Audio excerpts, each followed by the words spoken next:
Hi, it's Mrs. Walsh again. I'm going to go through the 6.2 note sheet with an example of law of cosines. So the law of cosines is used, remember, when you don't have an angle side pair of opposites. So here's our law of cosines from the front of your note sheet. These are just rearranged versions of the same formula. What you want to remember is there's only one angle in the whole formula, and that's found here at the end. And this angle is always opposite the side that you start with. So here, angle C is opposite side C. In this formula here, angle A is opposite side A. And in this one, angle B, opposite side B. So that's important when we're setting this up. So if we look back at example 3, we're trying to solve this triangle, the given information. So let's draw a picture. So here's triangle ABC. A is 28 degrees. Side B is 13, so that's opposite angle B, so I know that's down here. And side C is 8, and that's opposite angle C, so that's over there. So as you can see, I only have one angle in the triangle, and I don't know the length of its opposite side. So law of sines is not useful yet, so I'm going to proceed with law of cosines. The only angle I know, again, is the 28 degree angle, so I know I'm going to start with the side opposite that, which is side A. So using my law of cosines, refer to your notes, I have A squared equals 8 squared plus 13 squared, those are just the other two sides, minus 2 times 8 times 13 times the cosine of angle A, which I know is 28 degrees. So if you look at everything on the right-hand side of my equal sign, I have everything I need to know to solve for A squared. So I would type that whole thing into your calculator, just as is, and you should get, and double check that you do, you should get A squared equals about 49.35. So that's A squared. So now to solve for A, we're going to take the square root of both sides. I'm only going to use the positive square root of 49.35 because it's a side of a triangle.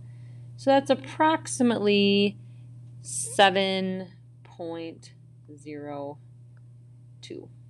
7.0 if I round to the nearest tenth. So that is my side A. I'm going to call it 7.0, or I could just call it 7. So now I have an angle, an opposite side pair. So now I'm good to proceed using law of sines because I have this information. So I need to find either angle B or angle C next. And this is kind of important. We talked about this in class. When we use inverse sine will only give us the measure of an acute angle. So I want to, and it's referred down here in your notes, we should use the law of sines to find the smallest angle first. So if I look at angle B and C, angle B is across from the side length of 13. Angle C is across from a side length of 8. So I know C is the smaller angle because it's across from the shorter side. So I'm going to use my law of sines to find the measure of angle C. So now I'm going law of sines. I'm going to set up my proportion. I've got the sine of 28 degrees over the length of its opposite side, which I found to be 7.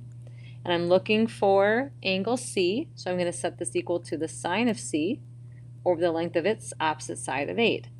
Notice we're looking for an angle measure. We know at the end we're going to take the inverse sine.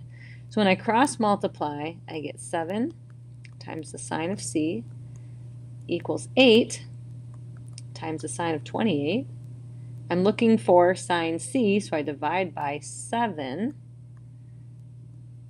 So that means the sine of angle C is equal to 8 times the sine of 28 divided by 7. So we're going to type into our calculator inverse sine of this whole thing right here. 8 sine of 28 degrees divided by 7. And double check that when you type that in, you should get, let's see, you should get 32.3 degrees.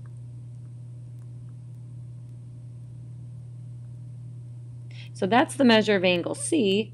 So if C right here is 32.3, then I can find the missing angle, angle B, by adding the two angles I already know and subtracting from 180. So angle B comes out to be 119.7 degrees. So it comes out to be an obtuse angle. So there's example 3. I will do example 4 if you're interested in another video. See you soon.